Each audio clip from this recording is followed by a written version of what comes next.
महानंद जो माले के विधायक हैं, यहाँ के जनता इस बार इतना उब चुका है कि जैसे लाल कपड़ा से साढ़ भड़कता है, जैसे अरवल की जनता भड़क चुकी है। इनको आने वाला विधानसभा चुनाव में अरवल की जनता इनको वोट की चोट से उखाड़ फेंका। विधायक नहीं बनेगा जब तक आपका बेटा अरवल की कुर्सी पर नहीं बैठेगा, गद्दी पर, सिंहासन पर नहीं बैठेगा, जब तक आपका बेटा विधानसभा सदन नहीं पहुंचेगा, तब तक अरवल का कल्याण नहीं होगा। तो इस बार अरवल की जनता बहरूपिया को पहचान रही है, जो 4 दिन पहले हवाई आया है, पैराशूट से आया है और कहता है कि मेरा अरवल, मेरा परिवार। उसका नहीं अरवल है, न उसका परिवार है।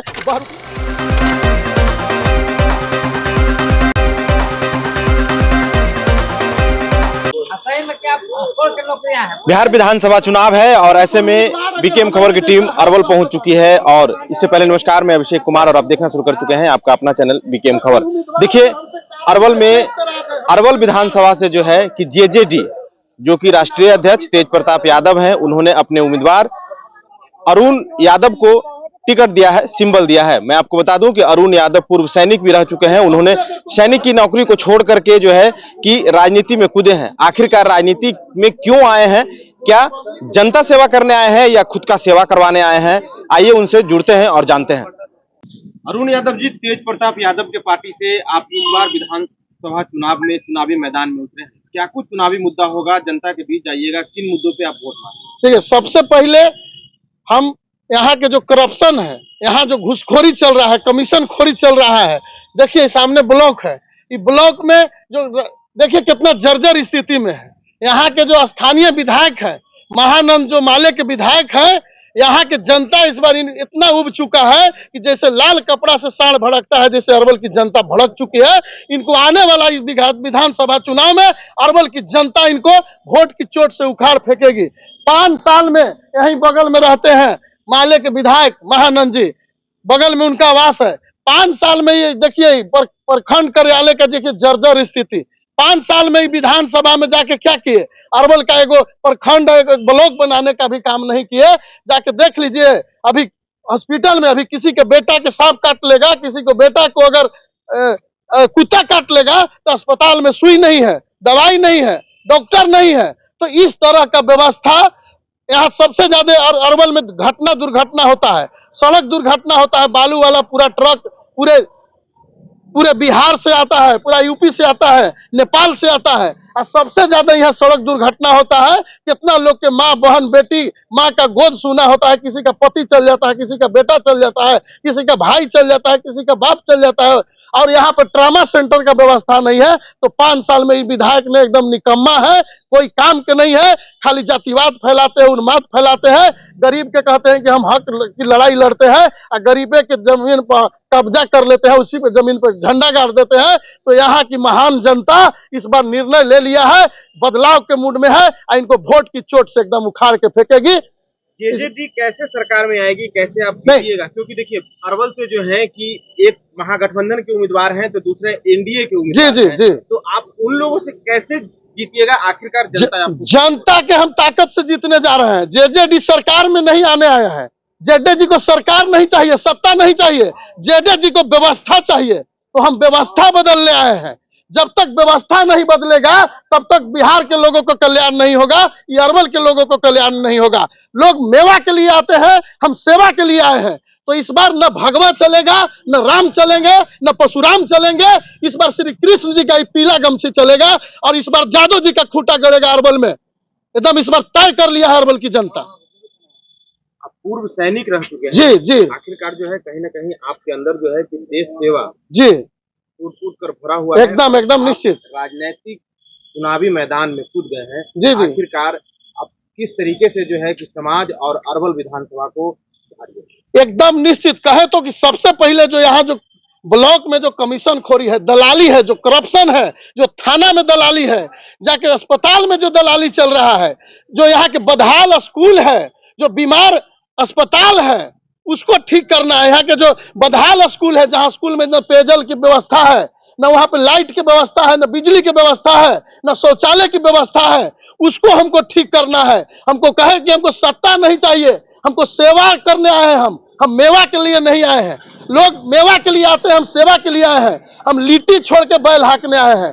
70,000 की नौकरी, भारत सरकार की नौकरी, सेंट्रल गवर्नमेंट की नौकरी होती है, सीआईएसएफ की नौकरी, मैं उसको छोड़ के जनता की सेवा करने आया हूँ। अपना बाल बच्चा परिवार को दूर करके हम जनता के बीच आए हैं और रात दिन जनता के बीच रहते हैं। रात दिन घटना दुर्घटना में जीनी मरनी में रहते हैं और लोगों को हम नहीं देखने जाते हैं कि किस जाति का है, किस पार्टी का है। जब रोड पे एक्सीडेंट होता है तो हम नहीं पूछने जाते हैं कि पटना का है, कि गया का है, कि अरवल का है, कि जहानाबाद का है। उसको हम ले जाके इलाज कराने का काम करते हैं, जान बचाने का काम करते हैं, पटना रेफर कराने का काम करते हैं। तो इस बार अरवल की जनता न किसी जाति का जीत हो चाहे न हो, किसी पार्टी का जीत हो चाहे न हो, लेकिन अरवल की महान जनता की जीत होगी इस बार। दलाली का बात कर रहे हैं, आखिर यहाँ पे दलाली कौन लेता है? महानंद लेते हैं, पूरा महानंद माले के लोग दलाली करवाता है हर विभाग में। उसी का यहाँ पर विधायक है, उसी का यहाँ पर नगर परिषद अध्यक्ष है और पूरा एक एक विभाग में तहसीली और दलाली हो रहा है। कमीशन एक एक विभाग को उन लोग तक कमीशन पे चला रहा है। तो इस बार अरवल की जनता एकदम त्राहिमाम है। सारा विभाग इन लोग हैक किए हुए हैं। इन्हीं का जिला परिषद है, इन्हीं का जिला परिषद अध्यक्ष है, नगर परिषद अध्यक्ष है और यही विधायक है। तो यहाँ पूरा जो है सिस्टम पे दलाली है, घुसखोरी है।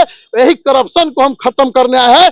जब हम जीतेंगे तो अरवल भ्रष्टाचार मुक्त होगा और भ्रष्टाचार मुक्त होगा तो अरवल का निश्चित रूप से विकास तेज गति से होगा। तो अरवल की जनता से हम यही अपील करने आए हैं, यही हम हाथ जोड़ के अपील करने आए हैं कि अरवल को बेटा को, अरवल के नेता को इस बार आशीर्वाद देके और विधायक, जब तक आपका बेटा विधायक नहीं बनेगा, जब तक आपका बेटा अरवल की कुर्सी पर नहीं बैठेगा, गद्दी पर सिंहासन पर नहीं बैठेगा, जब तक आपका बेटा विधानसभा सदन नहीं पहुंचेगा, तब तक अरवल का कल्याण नहीं होगा। तो इस बार अरवल की जनता बहरूपिया को पहचान रही है, जो 4 दिन पहले हवाई आया है, पैराशूट से आया है और कहता है कि मेरा अरवल, मेरा परिवार। उसका नहीं अरवल है न उसका परिवार है, बहरूपिया है। जो पीला बैग वाला जो घूम रहा है बहरूपिया, तो हम बता रहे हैं कि मेरा इस बार चुनाव चिन्ह मिला है ब्लैक बोर्ड। तो इस सब बहरूपिया को ब्लैक बोर्डे भी आना होगा पढ़ने के लिए। यहाँ के मोदी जी जो प्रधानमंत्री वो ब्लैक बोर्डे पर पढ़े होंगे और नीतीशो कुमार ब्लैक बोर्डे पर। यहाँ जितना लोग खड़ा है आप लोग बता दीजिए, ब्लैक बोर्ड पर पढ़े हैं कि नहीं पढ़े हैं? सबको के पढ़ने जाना पड़ेगा कि नहीं? सबको बाल बच्चा के सबके स्कूल जो भेजता है वो ब्लैक बोर्ड में भी न जाता है। तो हम जैसे सेना में थे, सुरक्षा में थे, अब हमको शिक्षा से जुड़ा हुआ चीज मिला है। तो अरवल इस बार शिक्षा में बेहतर होगा। नीतीश जी, आप एक युवा हैं, अरवल के युवाओं को क्या संदेश देना चाहेंगे? अरवल के युवाओं के लिए हम बता रहे हैं कि कोई व्यवस्था नहीं है। अरवल के युवा भटक रहे हैं गया, पटना, दिल्ली, बनारस पढ़ने के लिए।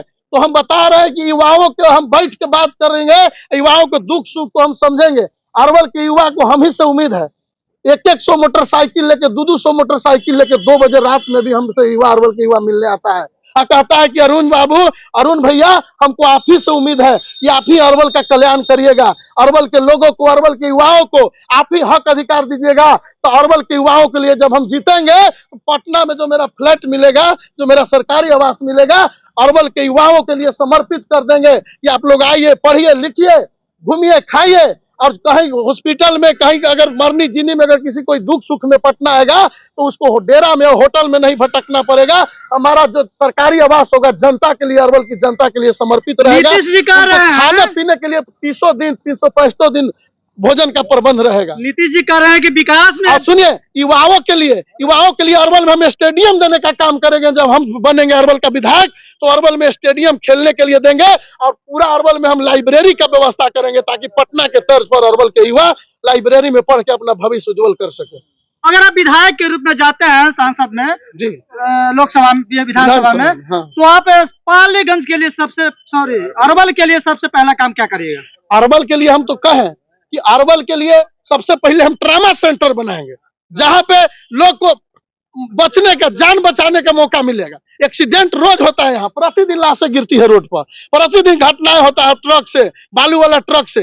इतना पूरा बिहार के ट्रक यहाँ आता है, यूपी के, नेपाल के। तो रोज यहाँ माँ बहन के गोद सूना होता है, किसी का पति चल जाता है, किसी का सिंदूर उजड़ जाता है, किसी का माँ का गोद सूना हो जाता है, किसी का बेटा चल जाता है, किसी का बहन चल जाता है, किसी का बाप चल जाता है। तो सबसे पहले हम ट्रामा सेंटर बनाएंगे ताकि लोगों को हम जान तुरंत अरवल में बचा सके। उसके बाद हम युवाओं के लिए लाइब्रेरी खोलने का काम करेंगे, युवाओं के लिए हम स्टेडियम बनाने का काम करेंगे, युवाओं को हक अधिकार दिलाने का काम करेंगे। ये जर्जर ये जो प्रखंड है इसको बनाने का काम करेंगे। जो बीमार अस्पताल है वहां सुई दवाई का प्रबंध करेंगे, डॉक्टर का प्रबंध करेंगे। अरवल में 5-5 गो एम्बुलेंस देने का काम करेंगे ताकि यहाँ के जो लोगों को जो एम्बुलेंस के लिए जान चल जाता है उसको तुरंत पटना PMC, एनएमसी, एम्स में पहुंचने के लिए तुरंत सुविधा मिलेगा। जो भी नेता आते हैं पहली बार बहुत बड़े बड़े वादा करते हैं, लेकिन जीत जाने के बाद सारे वादा भूल जाते हैं। क्या अभी भूल जाइएगा? हम नेता नहीं है, हम अरवल का बेटा है और हम देश सेवा छोड़ के आए हैं। हम कोई नेता वाला बात नहीं करते हैं। हम 70,000 की नौकरी छोड़ के आए, अभी हमारे 55 में रिटायरमेंट था और अभी हम 22 में नौकरी छोड़ के आ गए हैं। तो हम मेवा के लिए नहीं आए हैं, हम सेवा के लिए आए हैं। हमको शौक नहीं है हवाई घूमने का, हमको जनता के सेवा करने आए हैं। यहाँ की जनता जग जाहिर है कि अरुण यादव को बैक गियर नहीं लगाते हैं। हम जिस ओर चल देते हैं तो चल देते हैं। तो हम संकल्प लेके कहते हैं, हम इरादा भी मेरा अटल है और वादा भी अटल है कि हम जो कहेंगे वो करेंगे, और अगर नहीं करेंगे तो हम दोबारा राजनीति छोड़ देंगे। हम जनता के बीच वोट मांगने नहीं आएंगे।